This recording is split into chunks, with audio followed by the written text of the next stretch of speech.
Imagine entrar no supermercado e descobrir que os alimentos estão mais baratos. Depois, você percebe que os eletrodomésticos também caíram de preço. O combustível custa menos. Diversos serviços ficaram mais baratos. E mês após mês, essa queda continua acontecendo em boa parte da economia. Parece o cenário perfeito, não é mesmo?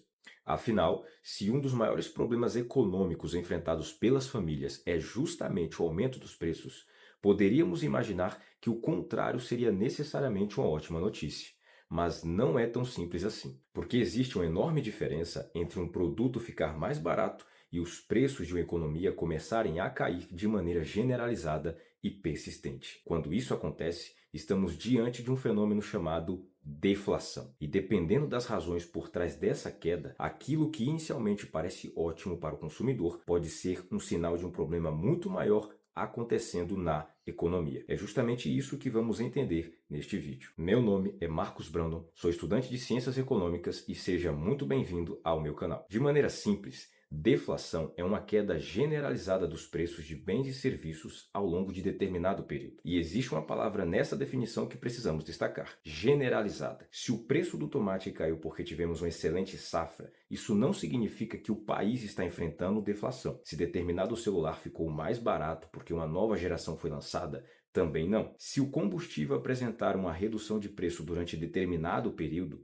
isso isoladamente também não caracteriza deflação. Os preços individuais sobem e descem o tempo inteiro. Isso faz parte do funcionamento normal de uma economia. Quando falamos em deflação, estamos falando de um movimento mais amplo, no qual os preços de muitos bens e serviços começam a cair. E é justamente aqui que surge uma pergunta importante: por que isso poderia ser ruim? Para responder, precisamos primeiro entender por que esses preços estão caindo. Imagine uma economia passando por um período de grande insegurança. As pessoas começam a ficar preocupadas com o emprego e com a renda. Por precaução, reduzem gastos e adiam algumas compras. Com menos clientes consumindo, as empresas começam a vender menos. Uma loja que anteriormente vendia 100 unidades de determinado produto, agora consegue vender apenas 70. O estoque começa a se acumular. Para tentar atrair consumidores, a empresa reduz seus preços. Até aqui, para quem está comprando, parece uma ótima notícia. Mas precisamos observar o que está acontecendo do outro lado da negociação. Se a empresa está vendendo menos e recebendo menos, sua receita pode diminuir. Se essa situação continuar, ela poderá reduzir novos investimentos, diminuir a encomenda aos fornecedores, interromper planos de expansão e controlar despesas. Em situações mais graves, poderá reduzir sua produção e seu número de funcionários. E agora começa uma sequência preocupante. Uma pessoa que perde o emprego ou passa a temer perdê-lo tende a ficar mais cautelosa com seus gastos. Se muitas famílias fizerem isso ao mesmo tempo, o consumo pode cair ainda mais. As empresas enfrentam novas dificuldades para vender, a produção diminui e a economia enfraquece. Perceba algo importante: o problema não começou porque produtos ficaram baratos. A queda dos preços pode ser apenas uma manifestação de um problema maior, uma economia em que famílias e empresas estão gastando e investindo menos. É por isso que precisamos tomar cuidado com a conclusão de que qualquer queda de preços é necessariamente positiva. Mas existe outro mecanismo que pode tornar uma deflação prolongada ainda mais problemática: as expectativas. Imagine que você pretende comprar um carro, ele custa R$ 100.000, mas você percebe que os preços estão caindo continuamente e acredita que, daqui a alguns meses, o mesmo carro poderá custar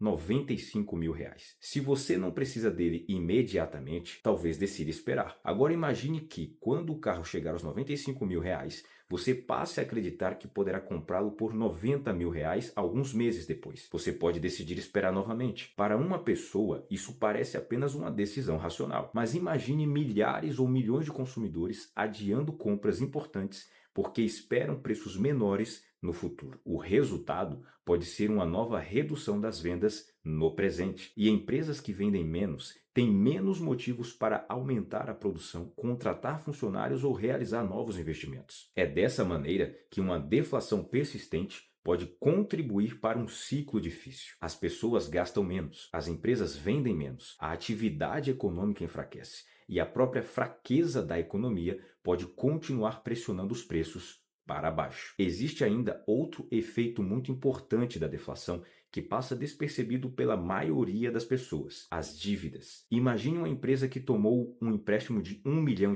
para expandir suas operações. A dívida continua sendo de R$ 1 milhão, independentemente de os preços estarem subindo ou caindo. Mas suponha que uma deflação esteja acompanhada de queda nas vendas e nas receitas dessa empresa. Ela continua devendo o mesmo valor em reais, mas agora precisa pagar essa dívida com uma receita menor. Na prática, a dívida ficou mais pesada em relação à sua capacidade de pagamento. Algo semelhante pode acontecer com as famílias. O financiamento continua existindo, as parcelas continuam chegando, mas se a deflação estiver associada a desemprego, redução de salários ou queda da renda, cumprir essas obrigações pode se tornar mais difícil. E quando famílias e empresas muito endividadas começam a reduzir ainda mais seus gastos para conseguir pagar suas dívidas, isso pode enfraquecer ainda mais a economia. Agora chegamos a uma distinção fundamental. Nem toda queda de preços é ruim. Imagine que uma empresa desenvolva uma nova tecnologia que permita produzir determinado produto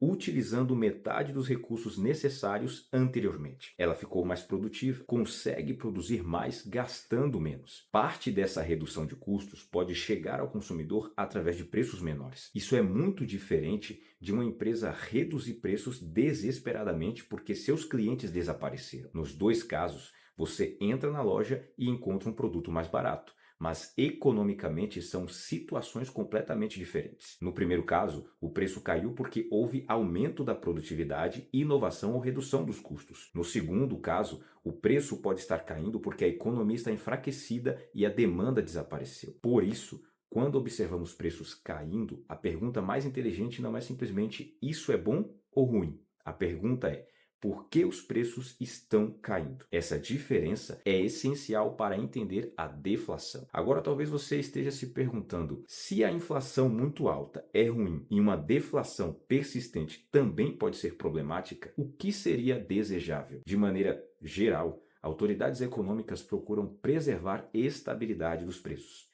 Isso não significa que todos os produtos precisam custar exatamente a mesma coisa para sempre. Alguns preços continuarão subindo, outros continuarão caindo. O objetivo é evitar grandes movimentos generalizados que tornem difícil para famílias e empresas planejarem suas decisões. Uma economia funciona melhor quando uma empresa consegue planejar um investimento, quando uma família consegue organizar seu orçamento, quando contratos podem ser firmados sem uma enorme incerteza sobre quanto o dinheiro valerá no futuro, e quando consumidores não precisam tomar decisões financeiras com medo de mudanças extremas nos preços. É por isso que a deflação merece tanta atenção. À primeira vista, preços menores parecem representar simplesmente maior poder de compra. E quando a redução vem de produtividade, concorrência, tecnologia ou maior oferta de determinados produtos, ela realmente pode beneficiar os consumidores. Mas quando os preços começam a cair de maneira generalizada,